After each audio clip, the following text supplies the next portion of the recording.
Hello everyone and welcome to this week's reviews. Our favorite minifigs and building blocks are back for another adventure, this time taking them to outer space. What antics will Emmett, Wildstar, and Lego Batman get into this time? And is everything still awesome? This is the Lego Movie 2, the second part.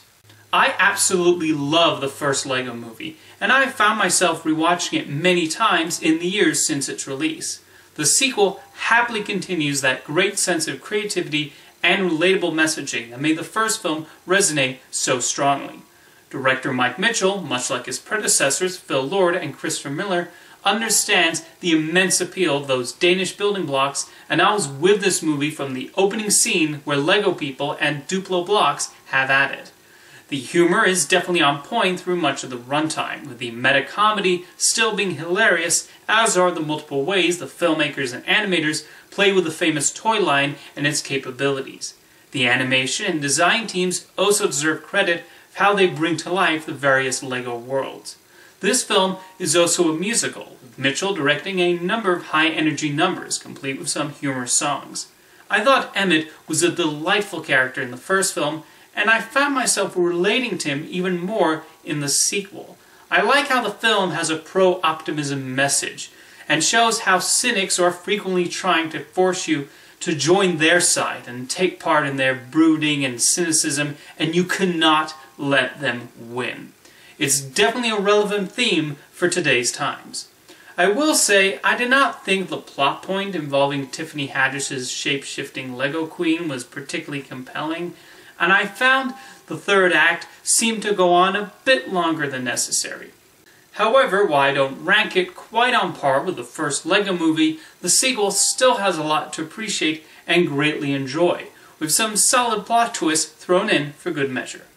Next up, I have an early review of Robert Rodriguez and James Cameron's big-budget, robot-filled adaptation of the Japanese manga, Alita, Battle Angel. The main thing that immediately struck me about Alita Battle Angel is how impressive Alita herself is. As performed by Rosa Salazar and portrayed through motion capture, it's an incredible visual effects achievement, and shows how far the technology has evolved over many years. I never got the sense I was watching a computer-manipulated creation, and I felt like I was watching an actual robot walking and jumping across the screen. Director Robert Rodriguez has also mounted some incredible action sequences featuring superb fight choreography, and certainly the big centerpiece is an arena sport with all sorts of robots skating and jumping and slicing and dicing. Beyond the visuals, I also found myself rather invested in the story. The world building is well developed, and while you do get a bit of required exposition, I never felt like I was just being force-fed information the whole time. It's a world I find myself immersed in and wanting to explore as much as possible, and thankfully, Alita shows us a lot. There's also a heart to the film, with the curious father-daughter relationship between Alita and Christoph Waltz's Dr. Ito. This is a different sort of role than we're accustomed to seeing from Waltz, and I think he did a good job of showing Ito's arc. Alita's story arc is also nicely handled, and I thought she had rather sweet chemistry with a young lad who joins her on her adventures. Admittedly, the central antagonists are shortchanged quite a bit, as Mahershala Ali and Jennifer Connelly are not given too much to do.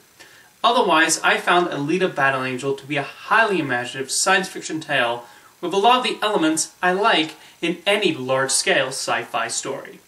Thank you for watching this week's reviews, and I'll see you next time.